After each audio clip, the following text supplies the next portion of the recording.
You know, everything that comes out of your mouth is your brand. But having said that, you can't fake a brand. You are who you are. You don't have to be anybody else. You come to the table fully complete. People with this mindset are totally accountable, right? If I think that life is just luck and that my outcomes are based on everybody else's situation, I'm not going to have confidence. What's the point? Anything I say in the meeting is going to be shot down. Hello, welcome to Power Theory. My name is Russ Ouellette. I'm an executive coach. I focus on creating successful organizations, successful teams, successful cultures, and successful leaders. My purpose is to help more people find their own power, their own agency for success. On today's episode, we're going to talk a little bit about personal power and personal agency. Also, we have some user questions regarding personal branding, how to create a personal brand and what the approach is for that, and also how to deal with imposter syndrome. People aren't making decisions about their life or their career, and the reason why they're not doing it is because they don't think they have the power to. They don't think they have it's their place. They think they're waiting for kind of stuff to happen to them. And with a little encouragement, they can ask some questions, some powerful questions to other people, and start kind of taking control about what they want to do. And I'm not talking about making massive changes. I'm making just subtle changes, like asking for what you need. There are three kind of mindsets that people take in that approach. One is the passive mindset. The passive mindset is life just happens to us. The other is a driver mindset. That is, we have complete control of our lives and we can do whatever we want and decide whatever we want. And I think we kind of go in and out of these depending on where we are in our own development, our own evolution. And the third mindset is a balanced mindset. That's the mindset that embraces kind of both those perspectives, because none of these are necessarily bad or good. So let's talk about the passenger mindset. Life just happens to us. The metaphor I like to say is that we're sitting on a raft in a river, and we don't even have oars. We're just kind of floating down the river. We just have no control over it. Maybe we stick an oar in once in a while and just avoid a crash, but pretty much we're just curious about what's going to happen next. We kind of go with it. We know we're on a river. At some point in our life, we might get bored and stop paying attention and wait for the journey to end. But that's kind of like, we're sitting on this raft and waiting for stuff to happen. It can be very comfortable and safe. There's no pressure, right? There's no decision making. There's no accountability. You're just kind of enjoying the ride as you go. And again, there's no judgment here. I think, many times in our life, that's what we do. We're waiting around for something to happen, and we don't. But the key point is, do we actually have control? That's kind of the key point. There's some people that believe, actually, that there's a lot of scholars and philosophers that talk a little bit about, do we actually really have free will? One of the contemporary philosophers, maybe you know him as Sam Harris, he talks a lot about that, free will is really an illusion. We really have no control over what happens to us.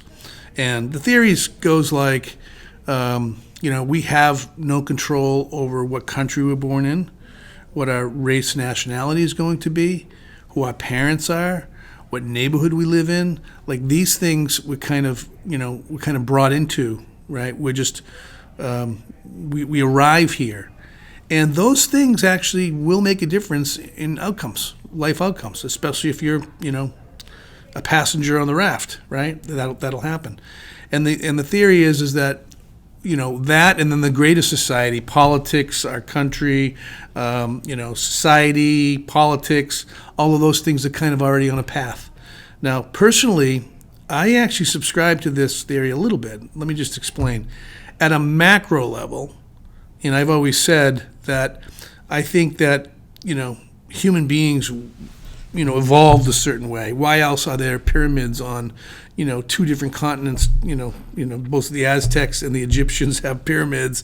It's like we developed, humans developed kind of similarly no matter where they were on the planet. So it's almost like there is a path, there is a DNA code that we're following that happens.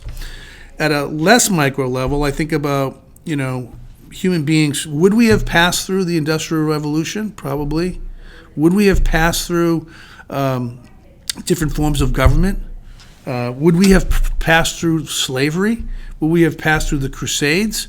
I think that the human nature and the DNA, I think we do pass through these phases at a macro level, right? Like I think that if we put a petri dish down and put certain things in there, they're going to grow things, and it's going to grow in a certain way. I think human beings are kind of developing the same way, at a macro level. At a micro level, which is the individual level, I think we do have control over some of these variables. Not complete control. We can't control the war in the Middle East right now. We can't control, we can, on an individual basis, we might have some control, but, we have very little control about what's happening, right? I can't control my company is going to be sold to somebody else. I can't control that, that maybe one of my children has a problem. Or these things are going to happen throughout life, and I gotta have to kind of swing with them.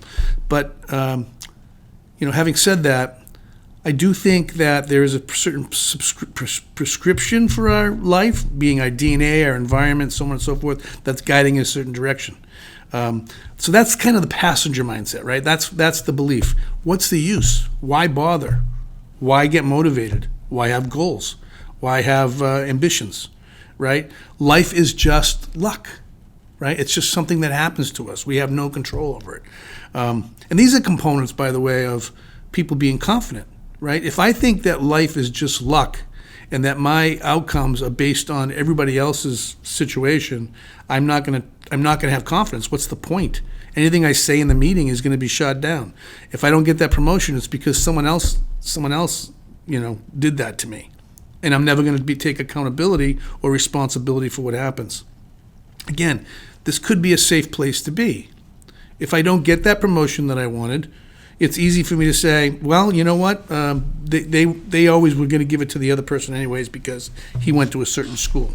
I remember, I can recall that in my career, I had a chance to go to the Middle East to work in finance. This is a long time ago. And if you go there, you didn't have to pay taxes. There was all kinds of financial benefits. It was going to be good for my young family. And I applied for the position. And when I did not get the position, I disregarded it as that this was in the cards and that this was already figured out. And I didn't blame it on, I did not blame it on myself, right? Now, I recovered from that and I adjusted from that, and that was good. But still, it's like that was a safe place to be.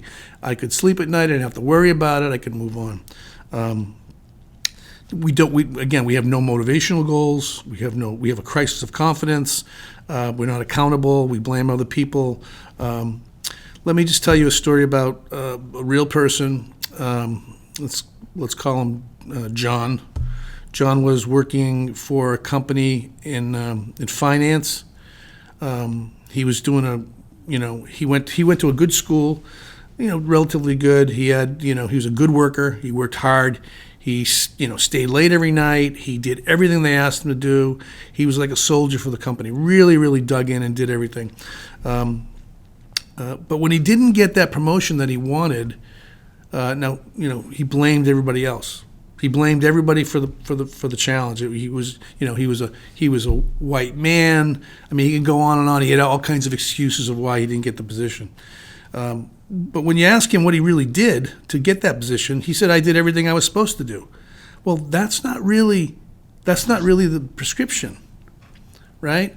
Yes, you might get promoted and people might recognize you and people might give you what you want if you do exactly what they say. But were you really thinking for yourself? Were you providing any influence? Were you making the right relationships in the organization? Were you taking on hard projects, right? How did you stand out from your peers? What are those? People have control over that. If you think you're just a passenger on this ride, you won't bother with those things. You'll say, I want to, everything I do is paint by numbers. I do I do exactly what the code tells me to do, what the boss tells me to do, and I'll follow that exactly.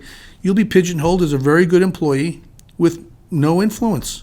And you'll be seen as somebody who doesn't have confidence, someone that can't advocate for themselves, right? You see what I'm saying? And again, there's no judgment. I wish that I could have a passive mindset in some things. I have great respect for like homesteaders, people that go off and kind of come off the grid and grow their own food and they're kind of living this romantic life of living off the earth and raising their children on their. I mean, I love that. It's actually a beautiful thought. And I love the idea of the poet who lives in the woods in poverty. I mean, so what? No judgment. That's not traditional, but if it makes them happy, then I'm glad to do that. But I would almost argue that those people actually did not have a passive mindset because they deliberately decided to live off grid. They deliberately decided to write poetry in the woods in poverty, right? We do have these choices. If we're really just a passenger on this raft with no oars in the water, we're gonna either crash or we're gonna wait for the journey to end. And so the second mindset is the driver mindset. And the way I look at the driver mindset is life is a journey, and I alone can determine that journey. So this places the outcome solely on ourselves, right? It gives us a strong sense of agency. We can control and manage and influence whatever our outcomes are. Now, I'm not saying that's easy. That's hard, right? If you did not go to the right schools and you didn't grow up with the opportunities that other people might have, it's going to be a struggle. If you want to start an entrepreneurial business in a field that is, that's kind of offbeat, it's going to be a struggle, right? When I started, Sojourn Partners a bunch of years ago, an executive coach, a male executive coach in New England, it was a weird concept. But I figured that this is what I wanted to do, and I dug in and worked hard at it. And I look back now, I struggled for 5-8 years trying to just get a book of business that I could kind of live off of. Now I look back and I probably had some influence over that, and I look back 20 years ago, and it's a pretty common thing for people to have executive coaches, and people use executive coaches all the time, and it's rare I find executives that haven't been exposed to that in some way. So there was an evolution of that environment, there was an evolution of the industry, which I tacked onto and kind of moved myself in that direction. I had agency over myself, and I drove myself in that direction. With that mindset, we know we have choices and paths, and we're empowered to take action. So we do. We're proactive. We're purposeful. We're energized. We're engaged in life, right? It's pretty exciting. I mean, it's pretty exciting, being a part of something bigger. But if you're engaged, you're going to feel a little bit more energized. You're going to feel a little bit better about it, right? So that's kind of where that is. People can be determined, and they can be resilient, right? They can have influence over new paths. They can solve new problems. They can create new relationships. They can really kind of drive it any way they want. People with this mindset are totally accountable. So if something goes wrong, they don't say, geez, I'm a white guy, that's why I didn't get the job. They say, what did I do that I couldn't get that job? What is it I could have done better? Who do I need to talk to? How do I influence this? How do I get a seat at the table? That's kind of the mindset. So they're accountable, and they take immense responsibility for what happens to them. They find opportunities. And basically they enjoy the journey, right? They're going to take that raft down that river, and they're going to put the oars in the water, and they're going to come up with a plan before they kind of go around a corner, and they're going to know how they're going to, attack that next riffle. They know what they're going to do, and they're going to work it. And then maybe in the middle of the journey they decide to take it out because they don't like it, or they decide that they're going to make it harder the next time by taking a smaller raft. I mean, they're totally engaged in this journey, and they love the journey. Let me just talk about a real person. Let's talk about, we knew this young woman, Jennifer, who was extremely ambitious. She used her influence immensely, and she worked her way up in a company with grit and tenacity, and she never stopped. Jennifer kept plowing ahead.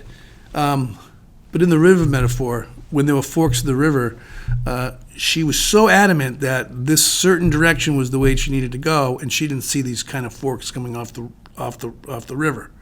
So that's like someone who starts a business and has a idea that they're going to start a business that's going to cater to a certain industry, and because this is the way she really believes in this particular passion and direction, even though everything's telling her that there's no way to make a living and that that population doesn't want this service, right? I had a banker friend tell me one time, we were talking about doing some work for the bank, and she said to me, Russ, I really want to do some work with Sojourn Partners, but I'm not going to be able to do it. These are the reasons why. And I kind of talked to her more about that. And then after a little while in the discussion, she says, Russ, sometimes when you get up and you run into the wall and you fall down, and you get up and you run into the wall again, at some point you have to recognize there's a wall, right? And she's basically saying, look, there's no way the company is going to hire an organizational development specialist for him. There's no way that's going to happen. And she was being very clear about it, but I kept trying. This is a great example. Sometimes we're following a path and we can't make adjustments, right? It's like creating a strategic plan and following the strategic plan to the letter, even though you realize that the market's not there. Or, so it can be dangerous. It's not necessarily what's going to happen. Now, I'm not saying people should give up on that, but I just think that you have to. The driving mindset is great because it really gets you engaged, but it can also be. You can also go in the wrong direction, and without the discipline to be able to make adjustments, could run into problems. The third mindset I call the balanced mindset. Right? This is the understanding that there are certain conditions in the world that do provide us, certain benefits.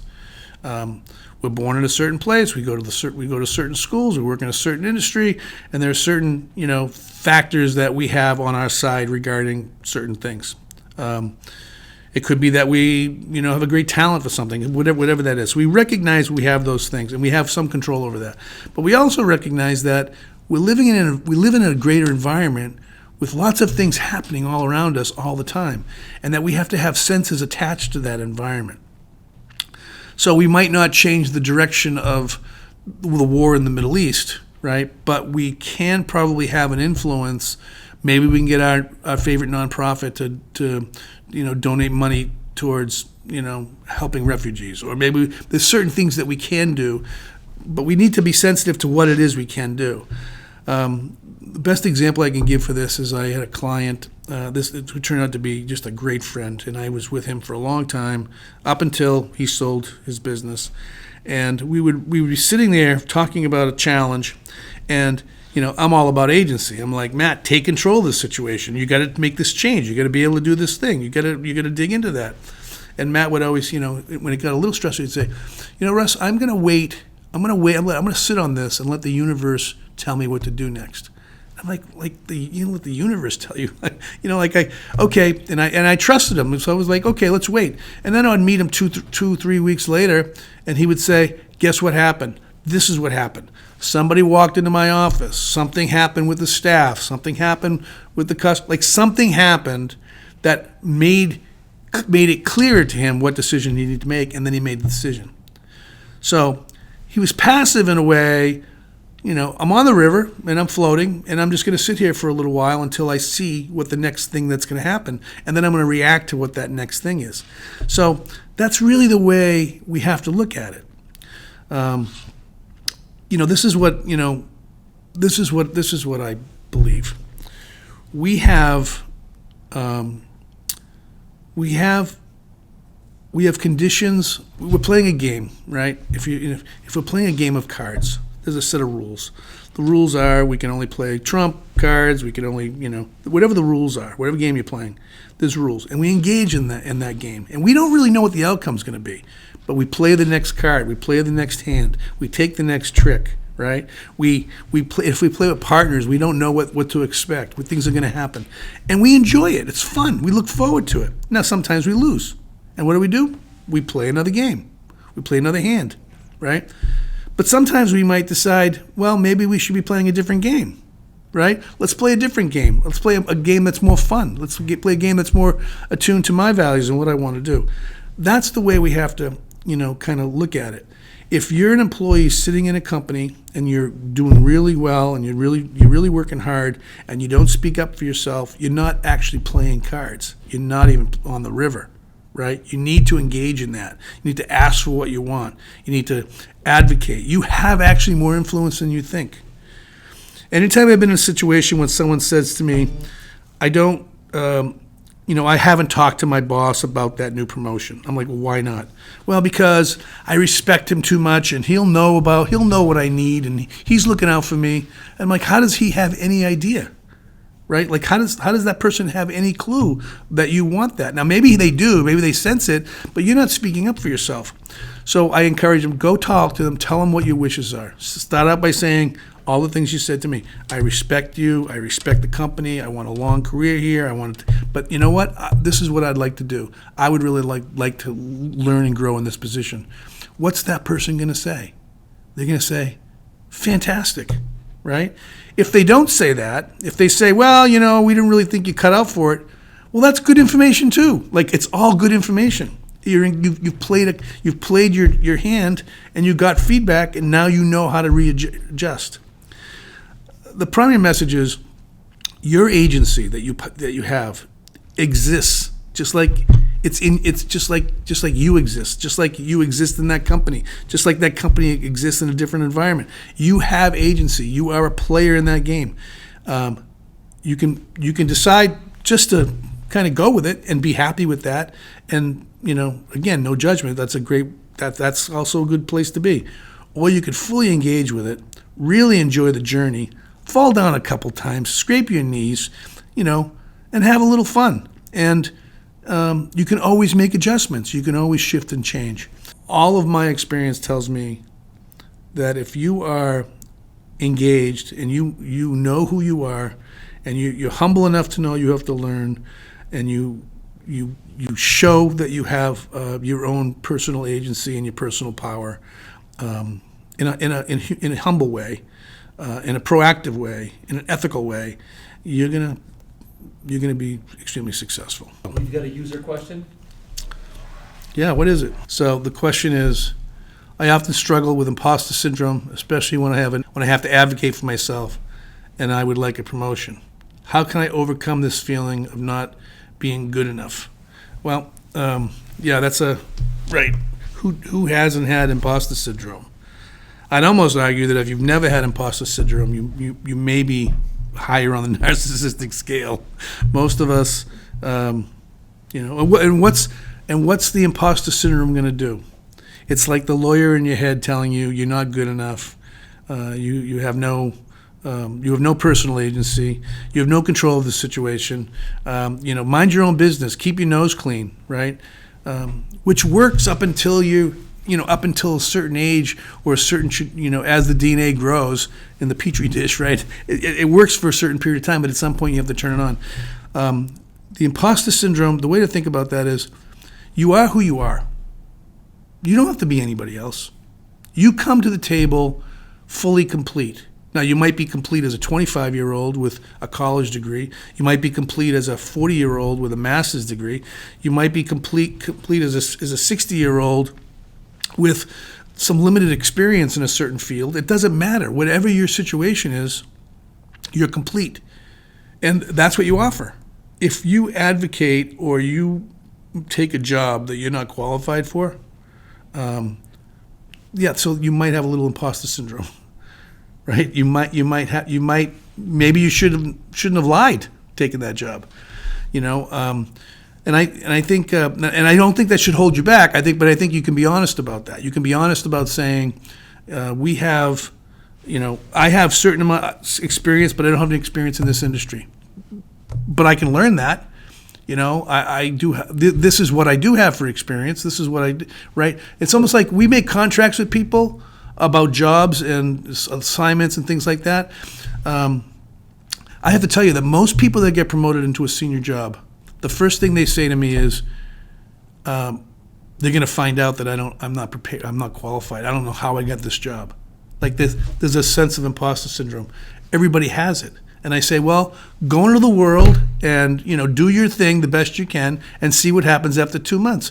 Generally, after 2 months, they say, oh, it was great. And one of the questions I say is, what was the hardest thing you ever did? They say, well, I took this assignment and I did this and at the end it turned out to be great and I managed the team. And I'm like, okay, so were you successful? She goes, yeah, I've been very successful. I'm like, so what's to make you think you're not going to be successful again? right? Now, I don't want you to work. I don't want you being a heart surgeon if you don't have any training in heart surgery. You should not be an imposter for that, or fly a jet, or do certain things. But there are situations when you might have to fly a jet and you're not prepared to do it, and just you can't be having a crisis of confidence about whether you're an imposter or not if you have no choice but to fly the plane. So how to overcome it? I think you have to kind of dig into it. I think you have to be honest about what it is, right? Take stock and inventory of things that you've accomplished, right? Meet the world where you are, wherever that is, without making judgments about it, and then stretch into it. Yeah. Again, I don't want you to do heart surgery, but if somebody says to you, "We're promoting you to this job because we think that you're good enough and you've done a great job," and so on and so forth, the first thing you're gonna say to yourself is, "Oh no." You might even have a little anxiety. Am I ready for this? That's the first thing you're gonna do. But they're having faith in you, right? You have to pay attention to what people tell you. You get indicators in the world that tell you about course corrections, right? If someone says, "Geez, Liam, you're really good, but you really don't have this experience." Okay, well, the answer shouldn't be, "Well, you suck," which is like I'm on the, I'm just floating down the river, and it's not my responsibility, or it doesn't matter. I can do it anyways. That's like I'm all in and I can do it anyways. The balanced approach would be, you know what? I think you're right. I need to go get this experience. How can I get that experience? Right? The dilemma today is that we don't have enough people stepping into leadership positions. They don't want to take supervisor positions. They don't want to take manager positions because it's going to require them to stretch into certain situations. And the imposter syndrome, which is born from lack of agency, lack of influence. Those things are the things that are stopping people from doing it. And it's a shame because most people are going to be able to get through that. Is there another question? In today's digital age, personal branding is crucial. What are some effective strategies for building and maintaining a strong personal brand that reflects my professional identity and goals? Everything that comes out of your mouth is your brand, right? So I think you want to be self-aware of what comes out of your mouth and, your actions and your behaviors. But having said that, you can't fake a brand. I know that in marketing, we fake the brand. I know that we try to be more than we are, right? People do not respond to a PowerPoint presentation because the PowerPoint is pretty. That might be the first 2 seconds of the listening to you. Your first impression. It's the content that you're presenting in that PowerPoint. In fact, when I do PowerPoints now, I actually like a white paper with words on it, because if you're going to judge me because it's not pretty, then okay, well, it's like my brand is not that. And I think what I'm trying to say is that your brand is the most powerful when it's the most authentic, right? Be real. Tell people what you want. Tell them what you're afraid of. Ask for help when you need it. Try to develop in certain areas that you have weaknesses. We're attracted to people that show humility. We're not attracted to people that act like narcissists and know it all. When you think about what's now, if we're in a room full of people and we ask someone a question and some person says, "I don't know the answer to that question," you're going to get a couple of reactions. One is, "Well, that person's an idiot. What do they know? Why they don't know what's going on." That could be one reaction. Very rarely is that going to happen, because if that person thinks that, it's really kind of their problem, right? Most people are going to say, are going to say, "Wow, that's really honest that they said that, and that's really attractive." So I'm not trying to say you're going to walk around and say all your problems. What you're going to do is your brand. How you make your brand at work is to be as authentic and as possible. That doesn't mean that you say whatever comes in your head and you don't do whatever you feel like doing. Sometimes you have to manage that, but they're going to be attracted to you as a person, right? And the most honest you as you can. And if you have a little confidence challenge, that's going to be attractive too.